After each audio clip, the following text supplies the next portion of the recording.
Video ಮಾಡ್ತಾ ಇದ್ದೀನಿ ಅಂತಂದರೆ, ನಾನು ಇವತ್ತಿನಿಂದ ಯೂಟ್ಯೂಬಲ್ಲಿ ಬ್ಲಾಗ್ನ ಮಾಡೋದಕ್ಕೆ ಸ್ಟಾರ್ಟ್ ಮಾಡೋಣ ಅಂತ ಅಂದ್ಕೊಂಡಿದ್ದೀನಿ. ತುಂಬ ದಿನದಿಂದ ಅಂದ್ಕೊಳ್ತಾ ಇದ್ದೆ, ಬಟ್ ಆಗ್ತಾ ಇರಲಿಲ್ಲ. ಶಾರ್ಟ್ ಬ್ಲಾಗ್ನ ಮಾಡ್ತಾ ಇದ್ದೆ, ಬಟ್ ಲಾಂಗ್ ಬ್ಲಾಗ್ನ ಮಾಡೋಕ್ಕೆ ಆಗ್ತಾ ಇರಲಿಲ್ಲ. ಸೊ ನಾನು ಇವತ್ತಿನಿಂದ ಮಾಡೋಣ ಅಂತ ಅಂದ್ಕೊಂಡಿದ್ದೀನಿ. ಸೊ ಹಾಗಾಗಿ ನಿಮ್ಮ ಜೊತೆ ಶೇರ್ ಮಾಡ್ಕೊಳ್ಳೋಣ ಅಂತೇಳಿ ಈ ಬ್ಲಾಗ್ನ ಮಾಡ್ತಾ ಇದ್ದೀನಿ. ಆ್ಯಂಡ್ ಇವತ್ತು ಸಂಕಷ್ಟಹರ ಚತುರ್ಥಿ ಇದೆ. ಸೊ ಹಾಗಾಗಿ ಇವತ್ತಿಂದನೇ ನಂದು ಯೂಟ್ಯೂಬ್ ಲಾಂಗ್ ಬ್ಲಾಗ್ನ ಸ್ಟಾರ್ಟ್ ಮಾಡೋಣ ಅಂತ ಅಂದ್ಕೊಂಡಿದ್ದೀನಿ. ಆ್ಯಂಡ್ ಮೇನ್ ಆಗಿ ನನ್ನ ಬ್ಲಾಗಲ್ಲಿ ನೀವು ಏನೇನು ನೋಡ್ತೀರಾ, ನನ್ನ ಬ್ಲಾಗ್ನ ನೀವು ಯಾಕೆ ನೋಡಬೇಕು ಅನ್ನೋದನ್ನು ತಿಳಿಸ್ಕೊಡ್ತೀನಿ. ಫಸ್ಟ್ ಆಫ್ ಆಲ್ ನನ್ನ ಹೆಸರು ವಿನುತಾ ಅಂತೇಳಿ. ನಮ್ಮ ಊರು ಬಂದು ಮಂಡ್ಯ. ನಾನು ನನ್ನ ಹಸ್ಬೆಂಡ್ ಎಲ್ಲ ಬ್ಯಾಂಗ್ಳೂರಲ್ಲೇ ಇರೋದು, ಅವರು ಕೂಡ ಇಲ್ಲೇ ವರ್ಕ್ ಮಾಡ್ತಾ ಇರೋದು. ಸೊ ಹಾಗಾಗಿ ಬ್ಯಾಂಗ್ಳೂರಲ್ಲೇ ಸೆಟಲ್ ಆಗಿರೋದು. ಕಂಪ್ಲೀಟ್ಲಿ ನಾನು ಹೋಮ್ ಮೇಕರು. ಫಸ್ಟು ವರ್ಕ್ ಮಾಡ್ತಾ ಇದ್ದೆ, ಬಟ್ ಇವಾಗ ಬಿಟ್ಟು ಮನೇಲೇ ಇದ್ದೀನಿ ನಾನು. ಸೊ ಮನೇಲಿ ಇದ್ದೀನಲ್ವ, ಸೊ ಏನಾದರೂ ಒಂದು ಕಲಿಕೆ ಇರಬೇಕಲ್ವ, ಲರ್ನಿಂಗ್ಸ್ ಇರಬೇಕಲ್ವ, ಸೆಲ್ಫ್ ಲವ್ ಇರಬೇಕಲ್ವ. ಸೊ ಹಾಗಾಗಿ ಈ ಥರ ಯೂಟ್ಯೂಬ್ ಚಾನಲ್ನ ಸ್ಟಾರ್ಟ್ ಮಾಡೋಣ, ನನ್ನಿಂದ ಕೆಲವ್ರಿಗೆ ಏನಾದರೂ ಅನುಕೂಲ ಆಗುತ್ತಾ ಅಥವಾ ಅವರಿಂದ ನಾನು ಕಲಿಯೋದಿರುತ್ತಾ ಅಂತೇಳಿ ಈ ಬ್ಲಾಗ್ನ ಸ್ಟಾರ್ಟ್ ಮಾಡ್ತಾ ಇದ್ದೀನಿ. ಆ್ಯಂಡ್ ಈ ನನ್ನ ಚಾನಲಲ್ಲಿ ನೀವು ಏನು ನೋಡ್ಬೋದು ಅಂತಂದರೆ, ಕುಕಿಂಗ್ ವಿಡಿಯೋ ಆಗ್ಬೋದು, ಟ್ರಾವೆಲ್ಸ್ ಆಗ್ಬೋದು, ಅಥವಾ ಲೈಫ್ ಸ್ಟೈಲ್ ಆಗಿರ್ಬೋದು, ಆ್ಯಂಡ್ ಒಂದು ಹೋಮ್ ಮೇಕರ್ ಮನೆಯೇ ಹೇಗೆ ನಡ್ಸ್ಕೊಂಡು ಹೋಗ್ತಾರೆ ಅನ್ನೋದಾಗಿರ್ಬೋದು, ಇಷ್ಟೆಲ್ಲ ಇರುತ್ತೆ. ಆ್ಯಂಡ್ ನನ್ನ ಚಾನಲಲ್ಲಿ ಏನೂ ಫಿಲ್ಟರ್ ಇರೋದಿಲ್ಲ. ನಾನು ಹೇಗೆ ಮನೇಲಿ ಇರ್ತೀನಿ ಅದೇ ರೀತಿಯೇ ನಾನು ನಿಮಗೆ ತೋರಿಸ್ತೀನಿ ಅಷ್ಟೇ. Healthy food and healthy life ಸ್ಟೈಲ್ನ ನೀವು ನೋಡ್ತೀರಾ. ಆ್ಯಂಡ್ ಮುಂದಿನ ಬ್ಲಾಗ್ಗಳಲ್ಲಿ ನಾನು ಹೇಗಿರ್ತೀನಿ, ನಾನು ಏನೇನು ಮಾಡ್ತೀನಿ ಅನ್ನೋದ್ರ ಮೇಲೆ ನೀವು ಕೂಡ ನನಗೆ ಸಪೋರ್ಟ್ ಮಾಡಿ ಅಂತ ಕೇಳ್ಕೊತೀನಿ. ಆ್ಯಂಡ್ ರಿಯಲ್ ಜರ್ನಿ ನನಗೆ ಇವಾಗ ಸ್ಟಾರ್ಟ್ ಆಗ್ತಿದೆ ಅಂತ ಅಂದ್ಕೊಳ್ತೀನಿ. ಯೂಟ್ಯೂಬಲ್ಲಿ ಬ್ಲಾಗ್ನ ಸ್ಟಾರ್ಟ್ ಮಾಡಿದಾಗ ನನಗೆ ರಿಯಲ್ ಜರ್ನಿ ಅಂತ ಅನ್ನಿಸ್ತಾ ಇದೆ. ಬಟ್ ನಿಮ್ಮೆಲ್ಲ ಸಪೋರ್ಟ್ ಇದ್ದರೆ ಖಂಡಿತ ಗೆಲುವು ಆಗುತ್ತೆ ಅಂತ ನಾನು ಅಂದ್ಕೊಂಡಿದ್ದೀನಿ. ಸೊ ಇವತ್ತು ನಾನು ಏನೇನು ಮಾಡಿದೆ ಅನ್ನೋದನ್ನು ನಾನು ಒಂದು ಸಣ್ಣ ಕ್ಲಿಪ್ನ ಇಲ್ಲಿ ಆ್ಯಡ್ ಮಾಡ್ತೀನಿ, ಅದನ್ನು ನೋಡ್ಕೊಂಡ್ಬನ್ನಿ. ಆ್ಯಂಡ್ ಹೀಗೆ ಸಪೋರ್ಟ್ ಮಾಡ್ತಾರೆ. ಇದು ನನ್ನ ಮೊದಲನೇ ಹೆಜ್ಜೆ, ಹಾಗಾಗಿ ಈ ವಿಡಿಯೋನ ಮಾಡ್ತಾ ಇರೋದಷ್ಟೇ. Finally I started YouTube blog ಅಂತ ಹೇಳೋದಕ್ಕೆ ನನಗೆ ಖುಷಿ ಆಗುತ್ತೆ. Thank you. ಇನ್ನು ಇವತ್ತು ಶುಕ್ರವಾರ ಬೇರೆ ಆಗಿತ್ತಾ, ಮತ್ತು ಸಂಕಷ್ಟಹರ ಚತುರ್ಥಿನೂ ಕೂಡ ಇತ್ತು. ನಾನು ಪ್ರತಿ ತಿಂಗಳೂ ಕೂಡ ಸಂಕಷ್ಟಹರ ಚತುರ್ಥಿನ ಆಚರಣೆ ಮಾಡ್ತೀನಿ. ಬೆಳಿಗ್ಗೆಯಿಂದ ಸಂಜೆವರೆಗೂ ಉಪವಾಸ ಇದ್ದು ನಾನು ಇದು ವ್ರತನ ಕಂಪ್ಲೀಟ್ ಮಾಡ್ಕೊತೀನಿ. ಮತ್ತು ಏನಂತ ಅಂದರೆ, ಇದೇ ಶುಕ್ರವಾರ ಬಂದಿರೋದ್ರಿಂದ ತುಂಬಾ ಖುಷಿ ಅಂತ ಅನಿಸುತ್ತೆ. ಯಾಕಂದರೆ ಶುಕ್ರವಾರ ಮನೆ ವಾರನೂ ಕೂಡ ಇರುತ್ತೆ, ಮತ್ತು ಅದೇ ದಿನ ಸಂಕಷ್ಟಹರ ಚತುರ್ಥಿನೂ ಕೂಡ ಬಂದಿದೆ ಅಂತ ಅಂದಾಗ ಮನಸ್ಸಿಗೆ ಏನೋ ಒಂಥರ ಖುಷಿ ಅಂತಲೇ ಅನಿಸುತ್ತೆ. ಹಾಗಾಗಿ ಬೆಳಿಗ್ಗೆನೇ ಬೇಗ ಎದ್ದು ಎಲ್ಲನೂ ರೆಡಿ ಮಾಡ್ಕೊತಾ ಇದ್ದೆ. ನಾನೇನು ಇಲ್ಲ, ಏನಾದ್ರೂ ಪೂಜೆ ಮಾಡೋದಿತ್ತು ಅಂತ ಅಂದಾಗ ಹಿಂದಿನ ದಿನವೇ ನಾನೆಲ್ಲ ದೇವ್ರ ಸಾಮಾನೆಲ್ಲ ತೊಳೆದು ಎಲ್ಲ ರೆಡಿ ಮಾಡಿ ಇಟ್ಕೊಂಡ್ಬಿಟ್ಟಿರ್ತೀನಿ. ಯಾಕಂದರೆ ಒಂದೇ ದಿನ ಎಲ್ಲನೂ ಮಾಡೋಕ್ಕಾಗಲ್ಲ ಅಂಥೇಳಿ ನಾನು ಮಾಡ್ಕೊಳ್ಳೋದಕ್ಕೆ ಹೋಗಲ್ಲ. ನನಗೆ ಪೂಜೆ ಟೈಮಲ್ಲಿ ಟ್ರೆಡಿಷನಲ್ಗೆ ರೆಡಿಯಾಗಿ ಸ್ಯಾರಿ ಎಲ್ಲ ಉಟ್ಕೊಂಡು ಹೂ ಮುಡ್ಕೊಂಡು ಪೂಜೆ ಮಾಡೋದು ಅಂತಂದರೆ ತುಂಬಾ ಇಷ್ಟ ಆಗುತ್ತೆ. ಹಾಗಾಗಿ ನಾನು ಜಾಸ್ತಿ ಪೂಜೆ ಮಾಡೋ ಟೈಮಲ್ಲಿ ಎಲ್ಲಾದರೂ ಹೊರಗಡೆ ಹೋದಾಗ ದೇವಸ್ಥಾನ ಆ ಥರ ಹೋದಾಗೆಲ್ಲ ನಾನು ಸ್ಯಾರಿಗೆ ಫಸ್ಟು ಪ್ರಿಫರೆನ್ಸ್ ಕೊಡ್ತೀನಿ. ನನಗೆ ಸೀರೆ ಅಂತಂದರೆ ತುಂಬಾ ಇಷ್ಟ ಆಗುತ್ತೆ. ಸೊ ನಾನಿಲ್ಲಿ ಹುಟ್ಟಿದ್ದೀನಲ್ಲ, ಈ ಸ್ಯಾರಿ ಬಂದು ಎಷ್ಟು ಲೈಟ್ ವೆಯ್ಟ್ ಇದೆ ಅಂತ ಅಂದರೆ, ಇದೆಲ್ಲ ಆವಾಗ ಟ್ರೆಂಡ್ ಇತ್ತು. ಪ್ಲೈನ್ ಸ್ಯಾರಿ ಬಂದು ನಾನು ಆವಾಗ ತೊಗೊಂಡಿದ್ದು. ಎಷ್ಟು ಉಟ್ಕೊಂಡಾಗ ಎಷ್ಟು ತೆಳು ಇತ್ತು ಅಂತಂದರೆ, ಜಾಸ್ತಿ ಏನೋ ಭಾರ ಅಂತ ಅನಿಸಲ್ಲ. ಇದು ಮೈಮೇಲೆ ಹಾಕಿದ್ದೀವಿ ಅಂತಲೇ ಅನಿಸಲ್ಲ, ಅಷ್ಟು ಸಾಫ್ಟಾಗಿದೆ ಇದು. ಸೊ ಹಾಗಾಗಿ ನಾನು ಕೂಡ ಎಲ್ಲ ರೆಡಿ ಆಗಿಬಿಟ್ಟು ಪೂಜೆ ಮಾಡ್ಕೊಂಬಿಡೋಣ ಅಂತ ಹೇಳ್ಬಿಟ್ಟು ರೆಡಿಯಾಗಿ ಮಾಡ್ಕೊತಾ ಇದ್ದೀನಿ. ನಾವು ಹೆಣ್ಮಕ್ಳು ಸೀರೆ ಉಟ್ಕೊಂಡಾಗ ಅರಿಶಿನ ಕುಂಕುಮ ಇಟ್ಕೊಂಡು ಹೂ ಮುಡ್ಕೊಂಡು ರೆಡಿ ಆದಾಗ ನೋಡೋದೇ ಚೆಂದ. ನನಗಂತೂ ಈ ಥರ ಎಲ್ಲ ಮಾಡ್ಕೊಳ್ಳೋದಕ್ಕೆ ತುಂಬಾ ಖುಷಿ ಅಂತ ಅನಿಸುತ್ತೆ. ನಿಮಗೆಲ್ಲ ಹೇಗೆ ಅನಿಸುತ್ತೆ ಅಂತ ಕಮೆಂಟ್ ಮಾಡಿ. ಬಟ್ ಏನಂತ ಅಂದರೆ, ಹೆಣ್ಮಕ್ಳು ಅಂತ ಅಂದಾಗ ಮನೆಯಲ್ಲಿ ಈ ಥರ ಎಲ್ಲ ಹೂ ಮುಡ್ಕೊಂಡು ಬಳೆ ಹಾಕ್ಕೊಂಡು ಸೀರೆ ಹಾಕ್ಕೊಂಡು ಓಡಾಡ್ತಾ ಇದ್ದಾಗ ನೋಡೋದಕ್ಕೇ ಚೆಂದ ಅನಿಸುತ್ತೆ. ಆ ಮನೆಗೆ ಏನೋ ಒಂಥರ ಲಕ್ಷ್ಮಿ ಕಳೆ ಬರುತ್ತೆ ಅಂತ ನಮ್ಮಮ್ಮನೂ ಕೂಡ ಹೇಳ್ತಾ ಇರ್ತಾರೆ ಯಾವಾಗ್ಲೂ.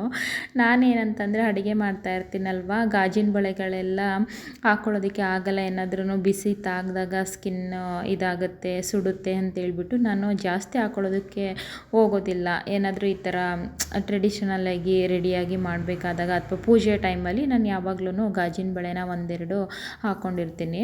ಅದನ್ನೇ ಅವ್ರು ಹೇಳ್ತಾ ಇರ್ತಾರೆ, ಯಾವಾಗಲೂ ಹಾಕ್ಕೋಬೇಕು ಅಂತೇಳ್ಬಿಟ್ಟು. ಅದೇ ಹಾಕೋಬೇಕು ಹೌದು. ಬಟ್ ನಾನು ಸ್ವಲ್ಪ ಅಡುಗೆ ಎಲ್ಲ ಮಾಡೋದ್ರಿಂದ ಕೈ ಸ್ವಲ್ಪ ಸುಡುತ್ತೆ ಅಂಥೇಳಿ ನಾನು ಜಾಸ್ತಿ ಗಾಜಿನ ಬಳೆನ ಹಾಕ್ಕೊಳ್ಳೋದಕ್ಕೆ ಹೋಗೋದಿಲ್ಲ ಅಷ್ಟೇ.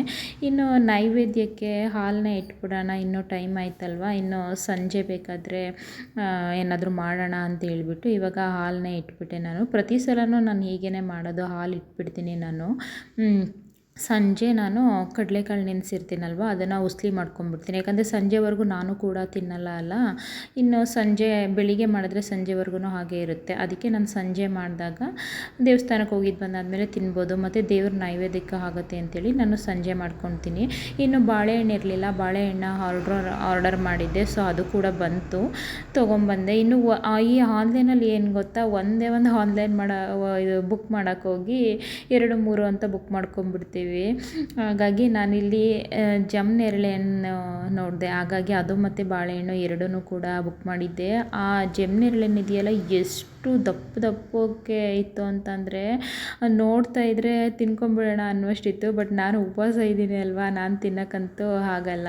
ಸೊ ಬಾಳೆಹಣ್ಣು ಅಷ್ಟೇ ಎಷ್ಟು ಚೆನ್ನಾಗಿ ಬಂದಿತ್ತು ಅಂತಂದರೆ ಒಂದು ಸ್ವಲ್ಪನೂ ಏನು ಡ್ಯಾಮೇಜ್ ಆಗಿರಲಿಲ್ಲ, ಮತ್ತು ಕುಚ್ಚಿನಂಗೆ ಬಂದಿತ್ತು. ಪೂಜೆಗೆ ಅಂತಲೇ ಹೇಳಿನೇ ಆ ಥರ ಕೊಟ್ಟಿದ್ದಾರೆ ಅನಿಸುತ್ತೆ, ಅಷ್ಟು ಚೆನ್ನಾಗಿತ್ತು ಏಲಕ್ಕಿ ಬಾಳೆಹಣ್ಣು. ಇನ್ನು ಪೂಜೆನೆಲ್ಲ ಮುಗಿಸ್ಕೊಂಡೆ ನಾನು ಕೂಡ. ಆ ಪೂಜೆ ಮಾಡಬೇಕಾದ್ರೆ ನನಗೆ ಭಕ್ತಿಯಿಂದ ಸಾಂಗ್ ಹಾಕ್ಕೊಂಡೇ ನನಗೆ ಪೂಜೆ ಮಾಡೋದು ನೆಮ್ಮದಿ. ಹಾಗಾಗಿ ನಾನು ಗಣಪತಿದು ಒಂದು ಸಾಂಗ್ ಹಾಕ್ಬಿಟ್ಟು ಪೂಜೆ ಮಾಡ್ತಾಯಿದ್ದೆ. ಪ್ರತಿ ಸಲವೂ ನಾನು ಹೀಗೇ ಮಾಡೋದು. ದೇವ್ರ ಸಾಂಗು ಮನೆಯಲ್ಲೆಲ್ಲ ಕೇಳ್ತಾ ಇತ್ತು ಅಂತಂದರೆ ಮನಸ್ಸಿಗೂ ಕೂಡ ನೆಮ್ಮದಿ ಅಂತ ಅನಿಸುತ್ತೆ. ಅದರಲ್ಲೂ ಕೂಡ ಪೂಜೆ ಮಾಡೋ ಟೈಮಲ್ಲಿ ದೇವ್ರ ಸಾಂಗ್ ಎಲ್ಲ ಹಾಕ್ಕೊಂಡು ಪೂಜೆ ಮಾಡೋದ್ರಿಂದ ಮನಸ್ಸು ಎಷ್ಟು ಹಗುರ ಅಂತ ಅನಿಸುತ್ತೆ ಅಂತಂದರೆ, ನಾನಂತೂ ಪ್ರತಿ ಸಲ ಪೂಜೆ ಮಾಡಬೇಕಾದ್ರೂ ನಮ್ಮ ಮನೆಯಲ್ಲಿ ದೇವ್ರ ಸಾಂಗು ಓಡ್ತಾನೆ ಇರುತ್ತೆ. ಮತ್ತು ಬೆಳಿಗ್ಗೆ ಟೈಮು ಅಷ್ಟೇ, ಜಾಸ್ತಿ ನಾನು ವಿಘ್ನೇಶ್ವರಂದು ಸಾಂಗ್ ಹಾಕೇ ಬಿಟ್ಬಿಡ್ತೀನಿ ನಾನು. ನಂಗೆ ಅದೇನೋ ಅದು ತುಂಬಾ ಇಷ್ಟ ಆಗುತ್ತೆ ನನಗೆ ಕೇಳೋದಕ್ಕೆ. ಅಂದರೆ ನಾನು ಭಕ್ತಿಯಿಂದ ಪೂಜೆ ಮಾಡೋ ದೇವರಲ್ವ, ಸೊ ಹಾಗಾಗಿ ನನಗೆ ತುಂಬ ಇಷ್ಟ ಆಗುತ್ತೆ ಅಂತ ಅನಿಸುತ್ತೆ. ಸೊ ಇವಾಗ ಎಲ್ಲ ಸ್ವಲ್ಪ ಕೆಲಸ ಎಲ್ಲ ಮುಗಿಸ್ಕೊಂಡು ಕಡಲೆಕಾಳು ಉಸ್ಲಿ ಮಾಡಬೇಕಲ್ವ ಸಂಜೆ, ಹಾಗಾಗಿ ನೆನೆಸಿಟ್ಬಿಡೋಣ ಅಂತ ಹೇಳ್ಬಿಟ್ಟು ನೆನೆಸಿಡ್ತಾ ಇದ್ದೆ. ಅದು ನೆನೆಯೋದಕ್ಕೆ ಟೈಮ್ ಬೇಕಲ್ಲ, ಇನ್ನು ನೆನೆಯಿಲ್ಲ ಅಂತಂದರೆ ಮಾಡೋದಕ್ಕೂ ಆಗೋಲ್ಲ. ಹಾಗಾಗಿ ಫಸ್ಟ್ ಆ ಕೆಲಸ ಮಾಡಿಬಿಡೋಣ ಅಂತೇಳ್ಬಿಟ್ಟು ಪೂಜೆ ಎಲ್ಲ ಮುಗಿಸ್ಕೊಂಡು ಫಸ್ಟು ಕಡಲೆಕಾಳನ್ನ ನೆನೆಸ್ಬಿಡ್ತಾ ಇದ್ದೆ. ನಮ್ಮ ಮನೆಯಲ್ಲಿ ಈ ಥರ ಕಾಳು ಪಲ್ಯಗಳಾಗಲಿ ಅಥವಾ ತರಕಾರಿ ಮತ್ತು ಸೊಪ್ಪಿನ ಪಲ್ಯ ಅದೆಲ್ಲ ತುಂಬಾ ಇಷ್ಟಪಟ್ಟು ತಿಂತೀವಿ ನಾವು. ಮತ್ತು ಮನೇಲೂ ಕೂಡ ಸಿಲಿಂಡರ್ ಖಾಲಿ ಆಗಿತ್ತು, ಸೊ ಬರ್ತಾ ಇದ್ದಾರೆ ಅಂತ ಕಾಲ್ ಮಾಡಿ ಹೇಳಿದ್ರು ಪ್ರತಿಯವರು. ಹಾಗಾಗಿ ನಾನು ಕಡಲೆಕಾಳು ನೆನೆಸಿದ್ದಿಲ್ಲ, ಅಂದಿದ್ರೆ ಅದನ್ನು ಕೂಡ ನೆನೆಸ್ತಿರ್ಲಿಲ್ವೇ, ಯಾಕಂದರೆ ನಿನ್ನೆಯಿಂದನೂ ಸಿಲಿಂಡ್ರು ಬಂದಿರಲಿಲ್ಲ. ಸೊ ಇವತ್ತು ಬಂತಲ್ಲ ಅಂತೇಳ್ಬಿಟ್ಟು ಆಮೇಲೆ ನೆನೆಸಿದ್ದು. ಇನ್ನು ಸೊಪ್ಪೆಲ್ಲ ಇತ್ತು, ಅಡುಗೆ ಎಲ್ಲ ಮಾಡಿರಲಿಲ್ಲಲ್ಲ ಸಿಲಿಂಡ್ರಿಲ್ಲ ಅಂತೇಳ್ಬಿಟ್ಟು. ಇನ್ನು ಸೊಪ್ಪೆಲ್ಲ ಏನಾಗಿದೆಯೋ ನೋಡೋಣ ಅಂತೇಳಿ ಸಿಲಿಂಡ್ರು ಬಂದ ತಕ್ಷಣವೇ ಅಡುಗೆ ಮಾಡಿಬಿಡೋಣ ಅಂತೇಳ್ಬಿಟ್ಟು ಸೊಪ್ಪೆಲ್ಲ ಎತ್ಕೊಂಡು, ಚೆನ್ನಾಗಿತ್ತು, ಸ್ವಲ್ಪ ಹೋಗಿತ್ತು ಎಲ್ಲ ಆಚೆ ಹಾಕ್ಬಿಟ್ಟು ಸ್ವಲ್ಪ ಎತ್ತಿ ಸೊಪ್ಪು ಸಾಂಬಾರು ಮಾಡಿಬಿಡೋಣ ಅಂತೇಳಿ ಸೊಪ್ಪು ಸಾಂಬಾರು ಮಾಡ್ಕೊತಾ ಇದ್ದೆ. ಇನ್ನು ಹೊರಗಡೆ ತೆಗೆದು ಎಲ್ಲನೂ ಇದು ಗಾಳಿಗೆ ಸ್ವಲ್ಪ ಆರಲಿ ಅಂತೇಳಿ ಇಟ್ಟಿದ್ದೆ ನಾನು ಪ್ರತಿ ಸಲ ಹಾಗೇ ದಿನಕ್ಕೊಂದು ಸಲನಾದರೂ ಒಳಗಡೆಯಿಂದ ಫ್ರಿಜ್ಜಿಂದ ತರಕಾರಿ ಅಥವಾ ಸೊಪ್ಪು ಏನಾದರೂ ಸ್ಟೋರ್ ಮಾಡಿ ಇಟ್ಟಿದಾಗ ಒಂದು ಸಲ ತೆಗೆದು ಅದನ್ನೆಲ್ಲ ಗಾಳೀಲಿ ಹಾರಿಸ್ಬಿಟ್ಟು ಆಮೇಲೆ ನಾನು ಎತ್ತಿ ಹಾಕ್ತೀನಿ. ಯಾಕಂತಂದರೆ ಸ್ವಲ್ಪ ವೆಟ್ ಆಗಿರುತ್ತೆ. ಹಾಗಾಗಿ ನಾನು ಪ್ರತಿ ಸಲವೂ ಈ ಥರ ಮಾಡ್ಕೊತೀನಿ. ಪ್ರತಿಯವ್ರು ಏನು ಮಾಡ್ತಾರೆ, ಐಸ್ ಕ್ರೀಮ್ ಎಲ್ಲ ತರ್ತಾರಲ್ವ, ಅದನ್ನು ಸ್ಟೋರ್ ಮಾಡಿಟ್ಟಾಗ ಫ್ರೀಜರ್ನ ಜಾಸ್ತಿ ಮಾಡಿಬಿಟ್ಟಿರ್ತಾರೆ. ಹಾಗಾಗಿ ಹಾಳಾಗಿಬಿಡುತ್ತೆ ಅಂತೇಳ್ಬಿಟ್ಟು ನಾನು ಹೊರಗಡೆ ತೆಗೆದು ಈ ಥರ ಮಾಡ್ತೀನಿ. ಆ ಟೈಮಲ್ಲಿ ನಾನು ಏನು ಮಾಡ್ತೀನಿ ಅಂದರೆ, ಸೊಪ್ಪಿತ್ತು ಅಂತ ಏನಾದರೂ ಅಂದಾಗ, ತರಕಾರಿ ಏನಾಗಲ್ಲ ಆಲ್ಮೋಸ್ಟು, ಸೊಪ್ಪೇನಾದರೂ ಇತ್ತು ಅಂತ ಅಂದಾಗ ಅದನ್ನು ತೆಗೆದು ಒಂದು ತೇವದ ಬಟ್ಟೆ ಮಾಡಿ ಸುತ್ತಿ ಇಟ್ಬಿಡ್ತೀನಿ. ಏನಾಗಲ್ಲ, ಇರುತ್ತೆ ಅದು ಆರಾಮಾಗಿ ಸ್ಟೋರ್ ಮಾಡಿ ಇಟ್ಕೊಂಡ್ಬಿಡ್ಬೋದು ಹೊರಗಡೆನೂ ಕೂಡ ಒಂದು ದಿನದ ಮಟ್ಟಿಗೆ. ಮತ್ತು ನಾನು ಇಲ್ಲೂ ಕೂಡ ಎಲ್ಲ ಕೆಲಸ ಮುಗೀತು. ಸಾಂಬಾರು ಮಾಡಿ ಮತ್ತು ಕಡಲೆಕಾಳು ನೆನೆಸಿದೆ ಅಲ್ಲ, ಅದನ್ನು ಕೂಡ ಉಸ್ಲಿ ಮಾಡಿಬಿಟ್ಟೆ. ಇನ್ನು ದೇವರ ನೈವೇದ್ಯಕ್ಕೆ ಬೆಳಿಗ್ಗೆ ಹಾಲು ಇಟ್ಟಿದ್ದೆ, ಇವಾಗ ಅದನ್ನು ತೆಗೆದ್ಬಿಟ್ಟು ಕಡಲೆ ಉಸ್ಲಿ ಇಟ್ಬಿಟ್ಟು ಪೂಜೆ ಮಾಡಬೇಕು. ಇನ್ನು ಪೂಜೆ ಎಲ್ಲ ಆದಮೇಲೆ ದೇವಸ್ಥಾನಕ್ಕೆ ಹೋಗಿದ್ದು ಬರಬೇಕು. ದೇವಸ್ಥಾನಕ್ಕೆ ಹೋಗಿ ಬಂದಾದಮೇಲೆ ಅನ್ನ ಮತ್ತು ಮುದ್ದೆನ ಮಾಡ್ಕೊತೀನಿ. ನಮ್ಮ ಮನೇಲಿ ಬೇಗನೆ ಅಡುಗೆ ಆಗಿಬಿಡುತ್ತೆ, ಯಾಕಂದರೆ 7 ಗಂಟೆ 7:30ಗೆಲ್ಲ ನಾವು ಊಟ ಮಾಡ್ಕೊಂಡ್ಬಿಡ್ತೀವಿ. ಸೊ ಹಾಗಾಗಿ ಬೇಗನೆ ಅಡುಗೆ ಆಗಿಬಿಡುತ್ತೆ. ಇವಾಗ ಪೂಜೆ ಮಾಡಿಬಿಟ್ಟು ದೇವಸ್ಥಾನಕ್ಕೆ ಹೋಗಿ ಬಂದ. ದೇವರ ನೈವೇದ್ಯಕ್ಕೆ ಕಡಲೆ ಉಸ್ಲಿ ಎಲ್ಲ ಇಟ್ಬಿಟ್ಟು ಪೂಜೆ ಮಾಡಿಬಿಟ್ಟು ನಾನು ಕೂಡ ದೇವಸ್ಥಾನಕ್ಕೆ ಹೋದೆ. ದೇವಸ್ಥಾನದಲ್ಲಿ ಇನ್ನೂ ಕೂಡ ಅಲಂಕಾರ ಮಾಡಿರಲಿಲ್ಲ ದೇವರಿಗೆ, ಮತ್ತು ಅಭಿಷೇಕನೂ ಇನ್ನೂ ಮಾಡಿರಲಿಲ್ಲಂತೆ. ಹಾಗಾಗಿ ಡೋರ್ ಕ್ಲೋಸ್ ಮಾಡಿದರು. ಸ್ವಲ್ಪ ಹೊತ್ತು ನಾನು ಅಲ್ಲೇ ಕೂತೆ. ಇನ್ನು ಬಂದು ದೇವ್ರ ದರ್ಶನ ಮಾಡ್ದೇ ಹೋಗೋದಕ್ಕಂತೂ ಆಗಲ್ಲ ಅಲ್ಲ. ಹಾಗಾಗಿ ಹಾಗೇ ಒಂದು ಸ್ವಲ್ಪ ಹೊತ್ತು ಕೂತಿದ್ದೆ. ಟೈಮ್ ಹಾಗೇ ಹೋಯ್ತು 7:30.